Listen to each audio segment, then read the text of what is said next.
双语音标领航，注音阅读启蒙，叶兴阳有声读物。Frank's Campaign, or The Farm and the Camp, by Horatio Alger, Jr. Chapter 1, The War Meeting. The town hall in Rossville stands on a moderate elevation overlooking the principal street. It is generally open only when a meeting has been called by the selectmen to transact town business, or occasionally in the evening when a lecture on temperance or a political address is to be delivered. Rossville is not large enough to sustain a course of lyceum lectures, and the townspeople are obliged to depend for intellectual nutriment upon such chance occasions as these. The majority of the inhabitants being engaged in agricultural pursuits, the population is somewhat scattered, and the houses, with the exception of a few grouped around the stores, stand at respectable distances, each encamped on a farm of its own. One Wednesday afternoon, toward the close of September, 1862, a group of men and boys might have been seen standing on the steps and in the entry of the townhouse. Why they had met will best appear from a large placard, which had been posted up on barns and fences, and inside the village store and post office. It ran as follows: War Meeting. The citizens of Rossville are invited to meet at the town hall on Wednesday, September 24th, at 3 p.m., to decide what measures shall be taken toward raising the town's quota of 25 men, under the recent call of the President of the United States. All patriotic citizens, who are in favor of sustaining the free institutions transmitted to us by our fathers, are urgently invited to be present. The Honorable Solomon Stoddard is expected to address the meeting. Come one, come all. At the appointed hour 150 men had assembled in the hall. They stood in groups, discussing the recent call and the general management of the war, with that spirit of independent criticism which so eminently characterizes the little democracies which make up our New England states. "The whole thing has been mismanaged from the first," remarked a sapient-looking man with a gaunt, cadaverous face, addressing two listeners. "The administration is corrupt. Our generals are either incompetent or purposely inefficient. We haven't got an officer that can hold a candle to General Lee. Abraham Lincoln has called for 600,000 men. What'll he do with 'em when he gets 'em? Just nothing at all.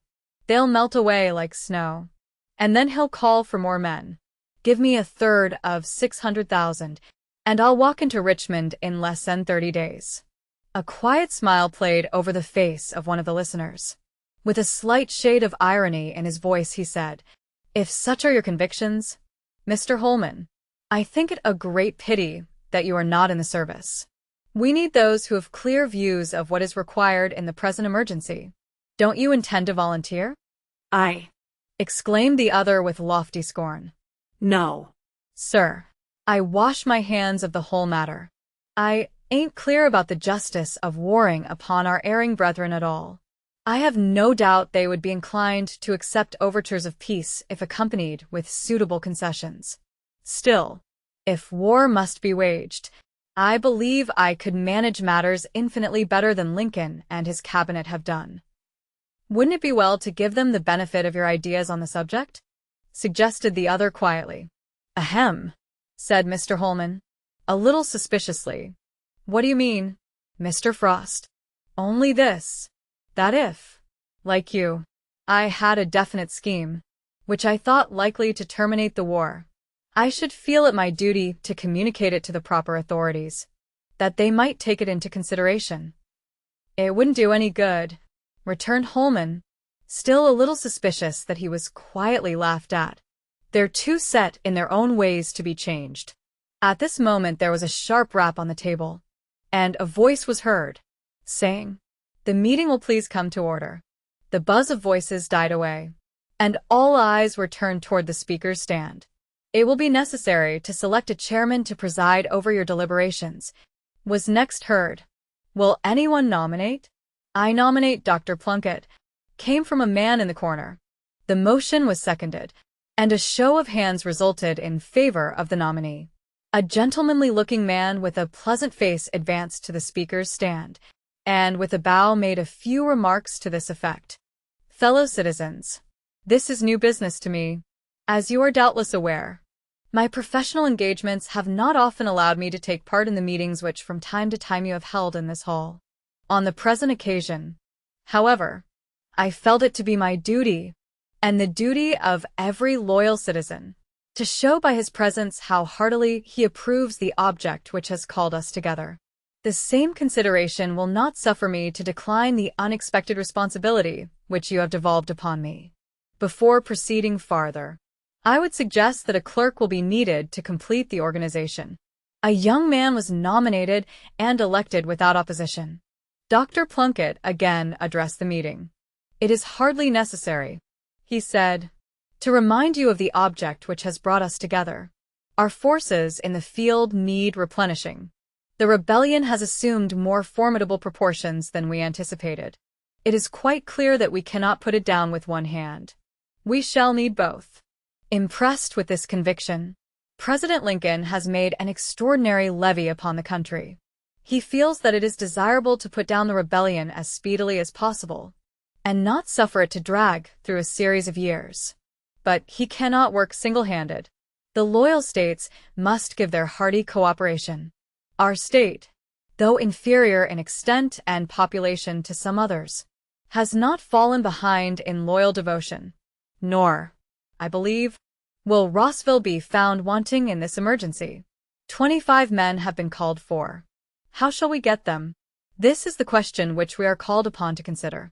I had hoped the Honorable Solomon Stoddard would be here to address you, but I regret to learn that a temporary illness will prevent his doing so.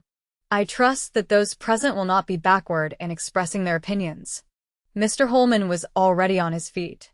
His speech consisted of disconnected remarks on the general conduct of the war, mingled with severe denunciation of the administration. He had spoken for 15 minutes in this strain, when the chairman interfered. Your remarks are out of order, Mr. Holman. They are entirely irrelevant to the question. Holman wiped his cadaverous features with a red silk pocket handkerchief, and inquired, sarcastically, Am I to understand that freedom of speech is interdicted in this hall? Freedom of speech is in order, said the chairman calmly, provided the speaker confines himself to the question under discussion. You have spoken 15 minutes, without once touching it. I suppose you want me to praise the administration, said Holman, evidently thinking that he had demolished the chairman. He looked around to observe what effect his shot had produced. That would be equally out of order, ruled the presiding officer. We have not assembled to praise or to censure the administration, but to consider in what manner we shall go to work to raise our quota. Holman sat down with the air of a martyr. Mr. Frost rose next. It is unnecessary to report his speech. It was plain, practical, and to the point. He recommended that the town appropriate a certain sum as bounty money to volunteers. Other towns had done so, and he thought with good reason. It would undoubtedly draw in recruits more rapidly. A short, stout, red-faced man, wearing gold spectacles, rose hastily.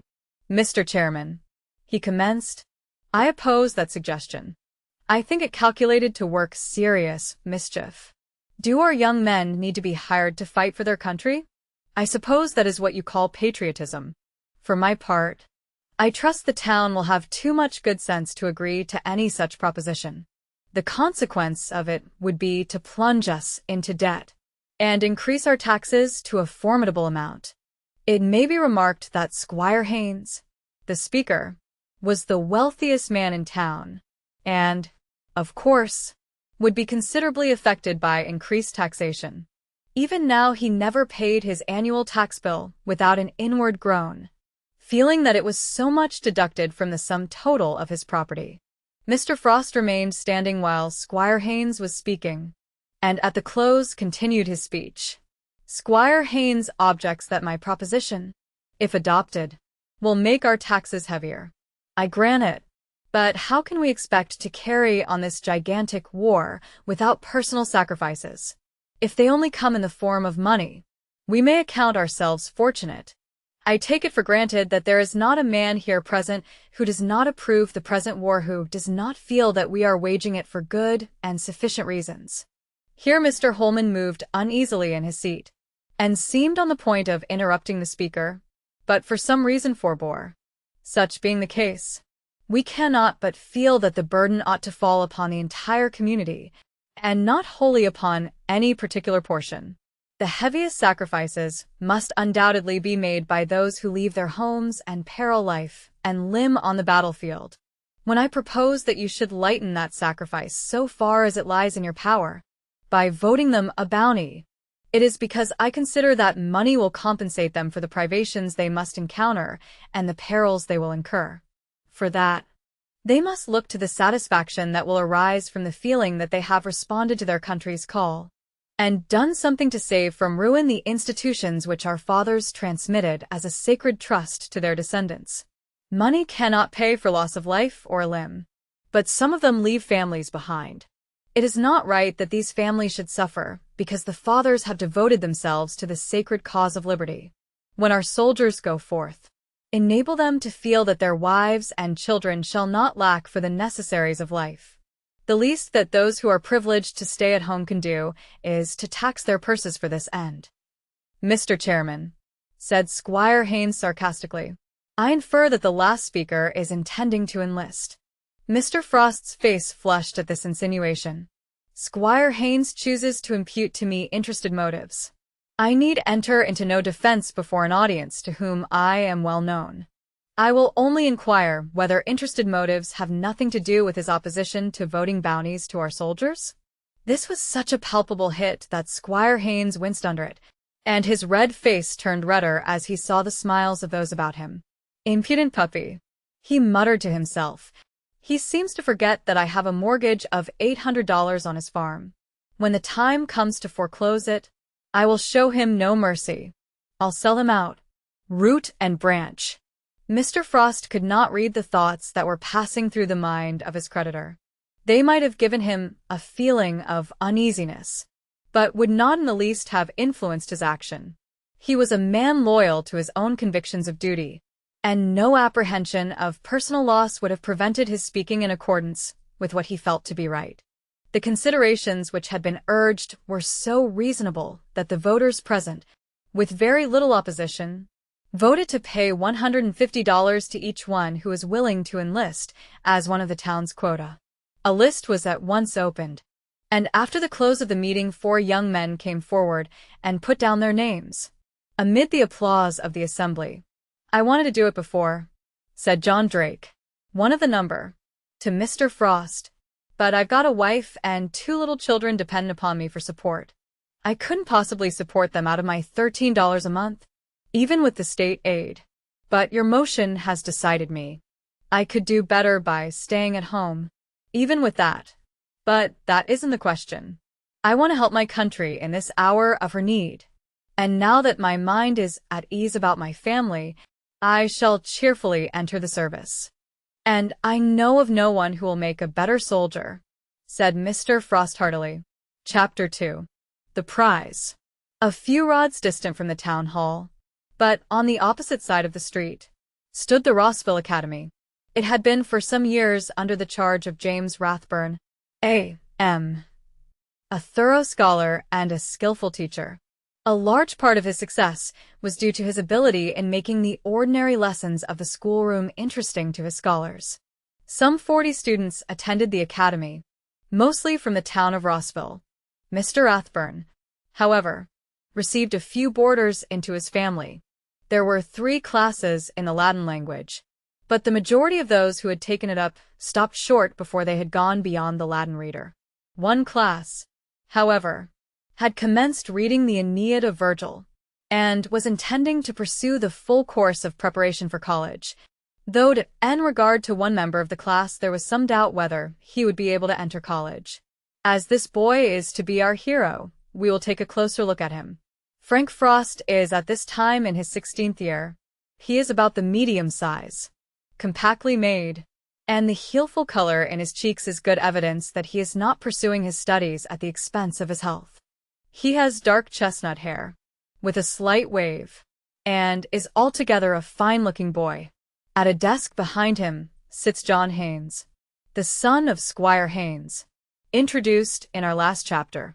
He is nearly 2 years older than Frank, and about as opposite to him in personal appearance as can well be imagined. He has a thin face, very black hair, is tall of his age, and already beginning to feel himself a young man. His manner is full of pretension. He never forgets that his father is the richest man in town, and can afford to give him advantages superior to those possessed by his schoolfellows. He has a moderate share of ability, but is disinclined to work hard. His affectation of superiority makes him as unpopular among his schoolfellows as Frank is popular. These two boys, together with Henry Tufts, constitute the preparatory class of Rossville Academy. Henry is mild in his manners, and a respectable student, but possesses no positive character. He comes from a town 10 miles distant, and boards with the principal. Frank, though the youngest of the three, excels the other two in pages 13 to 14 missing. Frank's face flushed with pleasure, and his eyes danced with delight. He had made a great effort to succeed, and he knew that at home they would be very happy to hear that the prize had been awarded to him. "Frank Frost will come forward," said Mr. Rathburn. Frank left his seat and advanced modestly. Mr. Rathburn placed in his hand a neat edition of Whittier's poems in blue and gold. "Let this serve as an incentive to renewed effort," he said. The second prize was awarded to one of the girls. As she has no part in our story, we need say nothing more on this point. At recess, Frank's desk was surrounded by his schoolmates, who were desirous of examining the prize volumes. All expressed hearty goodwill, congratulating him on his success, with the exception of John Haynes. "You seem mighty proud of your books, Frank Frost," said he with a sneer. "We all know that you're old Rathburn's favorite. It didn't make much difference what you wrote, as long as you were sure of the prize." "For shame, John Haynes," exclaimed little Harvey Grover impetuously. "You only say that because you wanted the prize yourself, and you're disappointed." "Disappointed?" retorted John scornfully. "I don't want any of old Rathburn's sixpenny books. I can buy as many as I please. If he'd given 'em to me, I should have asked him to keep 'em for those who needed 'em more." Frank was justly indignant at the unfriendly course which John chose to pursue, but feeling that it proceeded from disappointed rivalry, he wisely said nothing to increase his exasperation. He put the two books carefully away in his desk, and settled himself quietly to his day's lessons. It was not until evening that John and his father met. Both had been chafed, the first by his disappointment, the second by the failure of his effort to prevent the town's voting bounties to volunteers. In particular, he was incensed with Mr. Frost for his imputation of interested motives, although it was only in return for a similar imputation brought against himself. "Well, father, I didn't get the prize," commenced John, in a discontented voice. "So much the worse for you," said his father coldly. "You might have gained it if you had made an effort." No. "I couldn't. Rathburn was sure to give it to his favorite." "And who is his favorite?" questioned Squire Haynes, not yet siding with his son. "Frank Frost, to be sure." "Frank Frost," repeated the squire, rapidly wheeling round to his son's view of the matter. His dislike of the father was so great that it readily included the son. "What makes you think he is the teacher's favorite?" "Oh, "Rathburn is always praising him for something or other. All the boys know Frank Frost is his pet. You won't catch him praising me, if I work ever so hard." John did not choose to mention that he had not yet tried this method of securing the teacher's approval. "Teachers should never have favorites," said the squire dogmatically. "It is highly detrimental to a teacher's influence, and subversive of the principles of justice. Have you got your essay with you?" "John." "Yes, sir. You may sit down and read it to me, and, if I think it deserving, I will take care that you shan't lose by the teacher's injustice." John readily obeyed. He hurried up to his chamber, and, opening his writing desk, took out a sheet of foolscap, 3 sides of which were written over. This he brought downstairs with him. He began to hope that he might get the boat after all. The squire, in dressing gown and slippers, sat in a comfortable armchair, while John in a consequential manner read his rejected essay. It was superficial and commonplace, and abundantly marked with pretension, but to the squire's warped judgment it seemed to have remarkable merit. "It does you great credit, John," said he emphatically. "I don't know what sort of an essay young Frost wrote, but I venture to say it was not as good. If he's anything like his father, he is an impertinent jackanapes."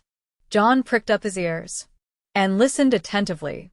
"He grossly insulted me at the town meeting today, and I shan't soon forget it. It isn't for his interest to insult a man who has the power to annoy him that I possess. Haven't you got a mortgage on his farm?" "Yes." "And at a proper time I shall remind him of it. But to come back to your own affairs, what was the prize given to young Frost?" "A blue and gold copy of Whittier's poems, in 2 volumes. Plain binding, I suppose?" "Yes, "Sir." "Very well. The next time I go to Boston, I will buy you the same thing bound in calf. I don't intend that you shall suffer by your teacher's injustice." "It wasn't so much the prize that I cared for," said John, who felt like making the most of his father's favorable mood. "But you know you promised me $25 if I gained it, and as you have been defrauded of it, I will give you 30 instead," said the squire promptly. John's eyes sparkled with delight. "Oh," "Thank you, sir," he said. "I wouldn't change places with Frank Frost now for all his prize." "I should think not, indeed," said the squire pompously. "Your position as the son of a poor farmer wouldn't be quite so high as it is now." As he spoke he glanced complacently at the handsome furniture which surrounded him, the choice engravings which hung on the walls, and the full-length mirror in which his figure was reflected. 10 years from now Frank Frost will be only a common laborer on his father's farm, that is, he added significantly, if his father manages to keep it, while you, I hope, will be winning distinction at the bar. Father and son were in a congenial mood that evening, and a common hatred drew them more closely together than mutual affection had ever done. They were very much alike, both cold, calculating, and selfish. The squire was indeed ambitious for his son, but could hardly be said to love him, since he was incapable of feeling a hearty love for anyone except himself. As for John, it is to be feared that he regarded his father chiefly as one from whom he might expect future favors. His mother had been a good, though not a strong-minded woman, and her influence might have been of advantage to her son, but unhappily she had died when John was in his 10th year, and since then he had become too much like his father. Chapter 3. Frank at home. Mr. Frost's farm was situated about 3/4 of a mile from the village. It comprised 50 acres, of which 20 were suitable for tillage, the remainder being about equally divided between woodland and pasture. Mr. Frost had for some years before his marriage been a painter, and had managed to save up from his earnings not far from $1,000.